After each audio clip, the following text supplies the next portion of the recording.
I'd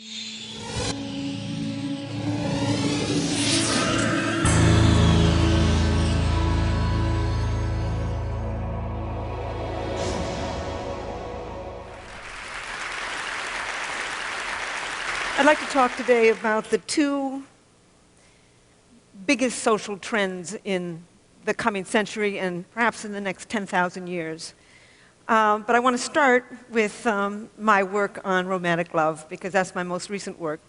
What I and my colleagues did was put 32 people who were madly in love into a functional MRI brain scanner, 17 who were madly in love and their love was accepted, and 15 who were madly in love and they had just been dumped.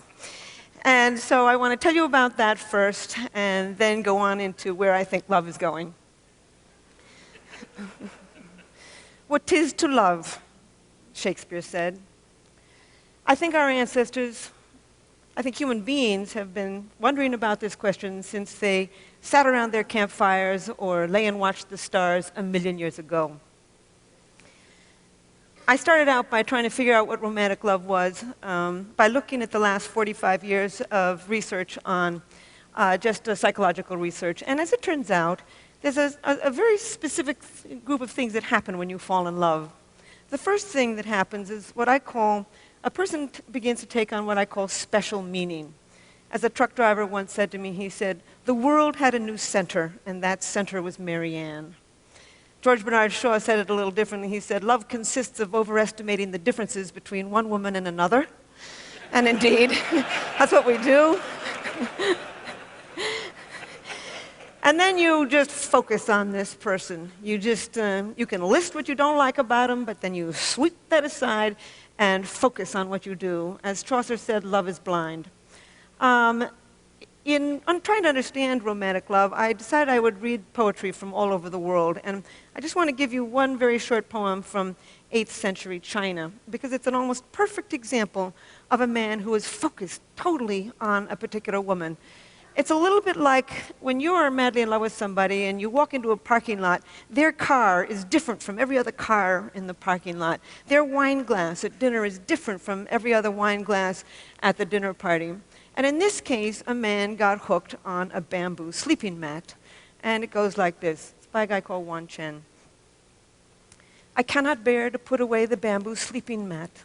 The night I brought you home, I watched you roll it out." He became hooked on a sleeping mat, probably because elevated activity of dopamine in his brain, just like with you and me. But anyway, not only does this person take on special meaning, you focus your attention on them, you aggrandize them, but you have intense energy. As one Polynesian said, he said, "I felt like jumping in the sky." You're up all night, you're walking till dawn, you feel intense elation when things are going well, mood swings into horrible despair when things are going poorly, real dependence on this person. As one businessman in New York said to me, he said, "Anything she liked, I liked." Simple. Romantic love is very simple. You become extremely sexually possessive. You know, if you're just sleeping with somebody casually, you don't really care if they're sleeping with somebody else. But the moment you fall in love, you become extremely sexually possessive of them. I think that is a Darwinian, there's a Darwinian purpose to this. The whole point of this is to pull two people together strongly enough to begin to rear babies as a team. But the main characteristics of romantic love are craving, an intense craving to be with a particular person, not just sexually, but emotionally. You'd much rather, it would be nice to go to bed with them, but you want them to call you on the telephone, to invite you out, etc., to tell you that they love you. The other main characteristic is motivation. The motor in the brain begins to crank and you want this person. And last but not least, it is an obsession. When I put these people in the machine, before I put them in the MRI machine, I would ask them all kinds of questions. But my most important question was always the same. It was, what percentage of the day and night do you think about this person? And indeed, they would say, all day, all night. I can never stop thinking about him or her. And then the very last question I would ask them, I would always have to work myself up to this question because I'm not a psychologist. I don't work with people in any kind of traumatic situation. And my final question was always the same. I would say, would you die for him or her? And indeed, these people would say yes as if I had asked them to pass the salt. I was just staggered by it. So we scanned their brains, looking at a photograph of their sweetheart and looking at a neutral photograph with a distraction task in between so we could look at the same brain when it was in that heightened state and when it was in a resting state. And we found activity in a lot of brain regions. In fact, one of the most important was a brain region that becomes active when you feel the rush of cocaine. And indeed, that's exactly what happens. I began to realize that romantic love is not an emotion. In fact, I had always thought it was a series of emotions from very high to very low. But actually, it's a drive. It comes from the motor of the mind. The wanting part of the mind, the craving part of the mind, the kind of part of the mind when you're reaching for that piece of chocolate, when you want to win that promotion at work, the motor of the brain. It's a drive. And in fact, I think it's more powerful than the sex drive. You know, if you ask somebody to go to bed with you and they say no thank you, you certainly don't kill yourself or slip into a clinical depression. But certainly around the world, people who are rejected in love will kill for it. People live for love, they kill for love, they die for love. They have songs, poems, novels, sculptures, paintings, myths, legends. In over 175 societies, people have left their evidence of this powerful brain system. I have come to think it's one of the most powerful brain systems on earth for both great joy and great sorrow. And I've also come to think that it's one of three basically different brain systems that evolved from mating and reproduction. One is the sex drive, the craving for sexual gratification. W.H. Auden called it an intolerable neural itch. And indeed, that's what it is. It keeps bothering you a little bit like being hungry. The second of these three brain systems is romantic love, that elation, obsession of early love. And the third brain system is attachment, that sense of calm and security you can feel for a long-term partner. And I think that the sex drive evolved to get you out there looking for a whole range of partners. You know, you can feel it when you're just driving along in your car. It can be focused on nobody. I think romantic love evolved to enable you to focus your mating energy on just one individual at a time, thereby conserving mating time and energy. And I think that attachment, the third brain system, evolved to enable you to tolerate this human being, at least long enough to raise a child together as a team. So with that preamble, I want to go into discussing the two most profound social trends, one of the last 10,000 years, and the other certainly of the last 25 years, that are going to have an impact on these three different brain systems: lust, romantic love, and deep attachment to a partner. The first is women moving into the workforce. I've looked at 130 societies through the demographic yearbooks of the United Nations, and everywhere in the world, except for actually 129 out of 130 of them, women are not only moving into the job market sometimes very, very slowly, but they're moving into the job market and they're very slowly closing that gap between men and women in terms of economic power, health, and education. It's very slow. For every trend on this planet, there's a counter trend. We all know of them. But nevertheless, the old Arabs say, the dogs may bark, but the caravan moves on. And indeed, that caravan is moving on. Women are moving back into the job market. And I say back into the job market because this is not new.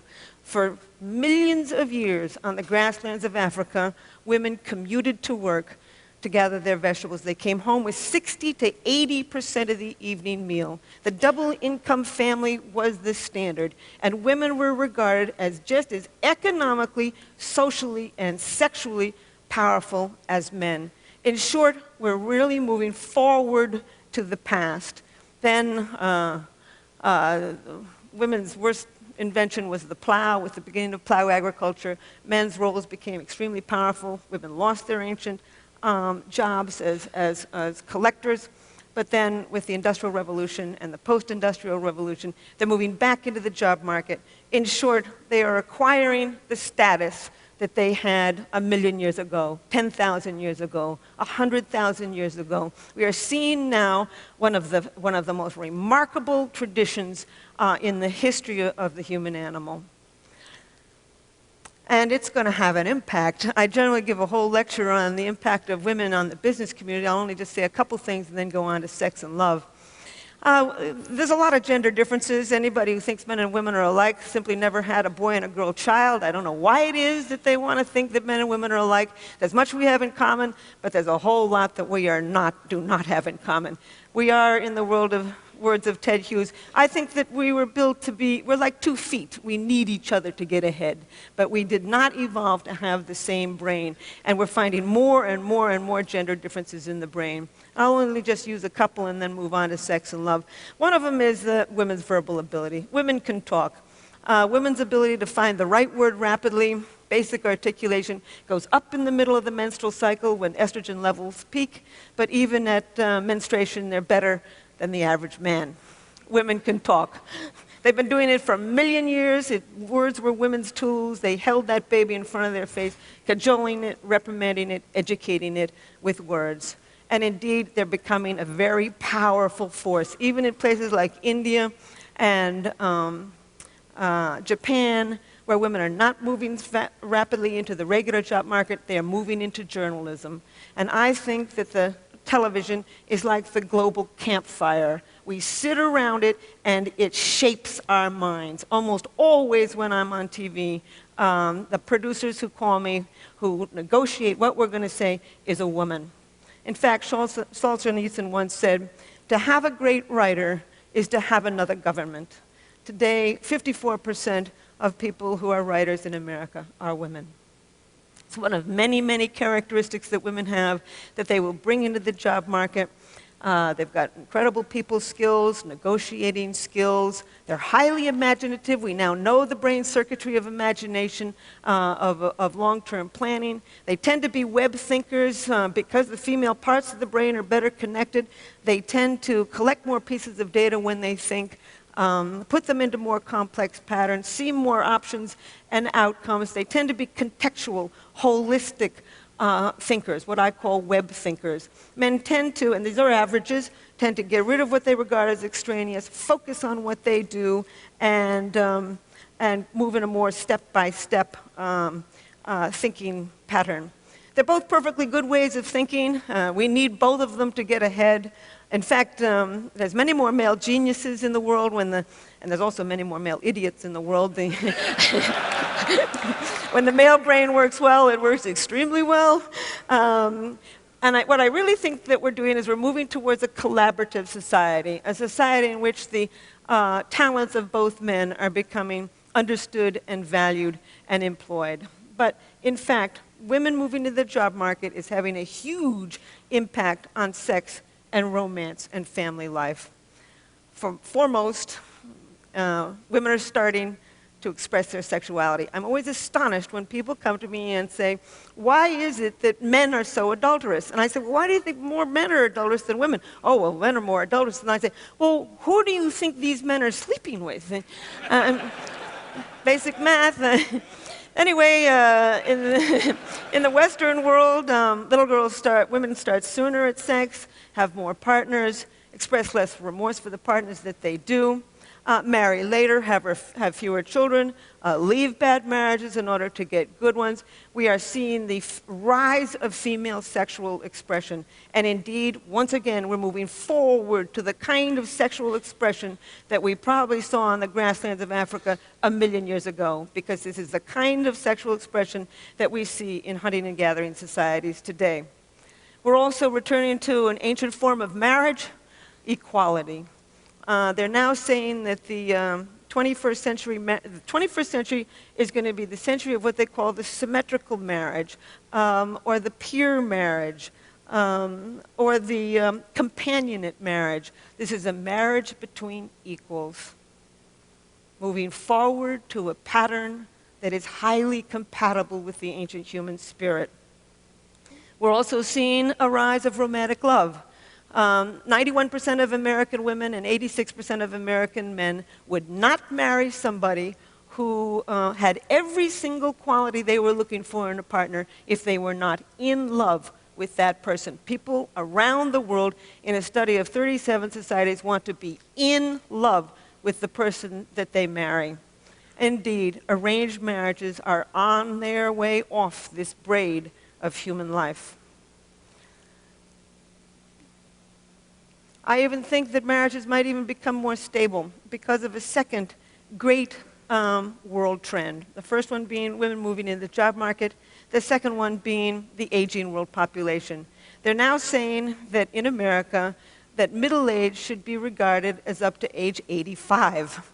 Because in that highest age category of 76 to 85, only as much as 40% of people have nothing really wrong with them. So we're seeing this a real extension of middle age. And I looked, for one of my books, I looked at divorce data in 58 societies. And as it turns out, the older you get, the less likely you are to divorce. So the divorce rate right now is stable in America, and it's actually beginning to decline. It may decline some more. I would even say that with Viagra, estrogen replacement, hip replacements, and the incredibly interesting women. Women have never been as interesting as they are now. Not at any time on this planet have women been so educated, so interesting, so capable. And so I honestly think that if there really was ever a time in human evolution when we have the opportunity to make good marriages, that time is now. However, there's always kinds of complications in this. These three brain systems, lust, romantic love, and attachment, don't always go together. They can go together, by the way. That's why casual sex isn't so casual. With orgasm, you get a spike of dopamine. Dopamine is associated with romantic love, and you can just fall in love with somebody who you're just having casual sex with. With orgasm, then you get a real rush of oxytocin and vasopressin. Those are associated with attachment. This is why you can feel such a sense of cosmic union with somebody after you've made love to them. But these three brain systems, lust, romantic love, and attachment, aren't always connected to each other. You can feel deep attachment to a long-term partner while you feel intense romantic love for somebody else, while you feel the sex drive for people unrelated to these other partners. In short, we're capable of loving more than one person at a time. In fact, you can lie in bed at night and swing from deep feelings of attachment for one person to deep feelings of romantic love for somebody else. It's as if there's a committee meeting going on in your head as you are trying to decide what to do. So I don't think, honestly, we were an animal that was built to be happy. We were an animal that was built to reproduce. I think the happiness we find, we make. And I think, however, we can make good relationships with each other. So I want to conclude with two things. I want to conclude with a worry. I have a worry, and with a wonderful story. The worry is about antidepressants.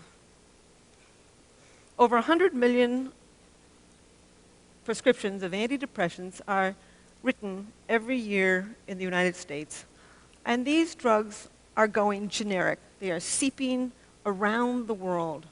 I know one girl who's been on these antidepressants, serotonin-enhancing, SSRIs, serotonin-enhancing antidepressants, since she was 13. She's 23. She's been on them ever since she was 13. I got nothing against people who take them short-term when they're going through something perfectly horrible and they want to commit suicide or kill somebody else. I would recommend it.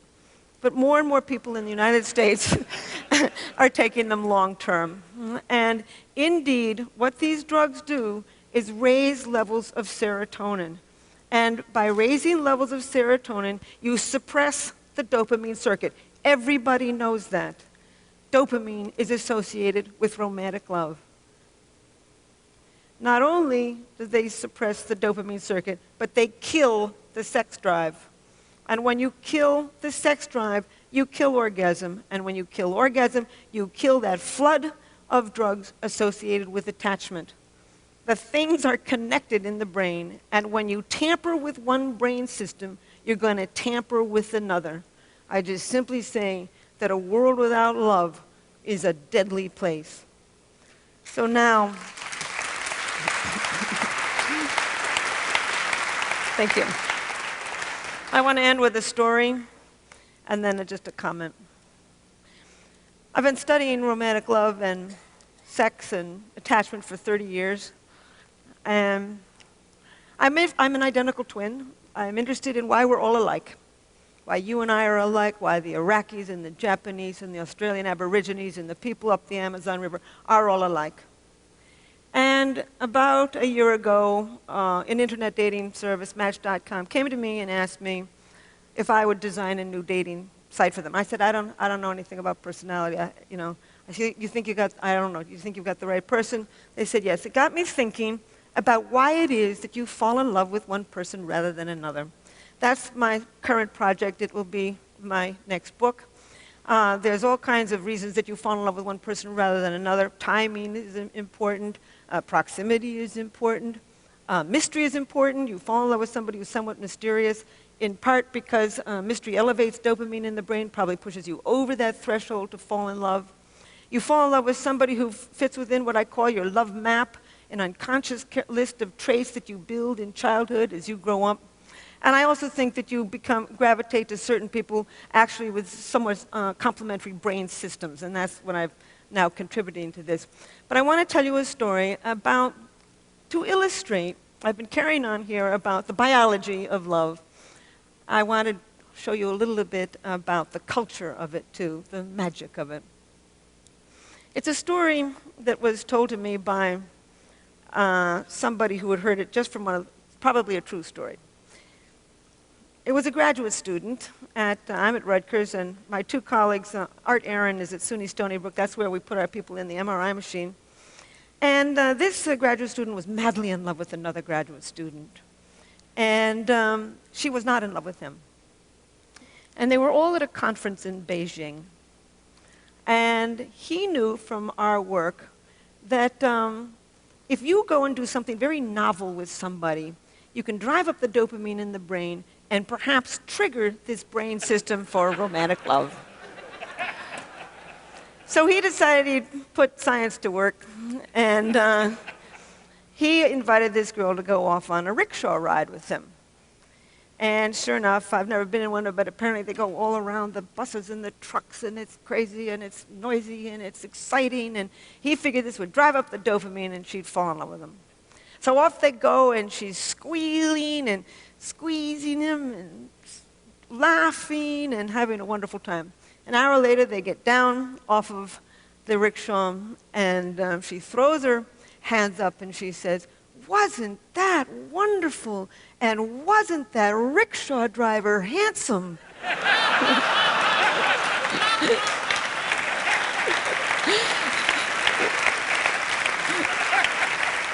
There's magic to love.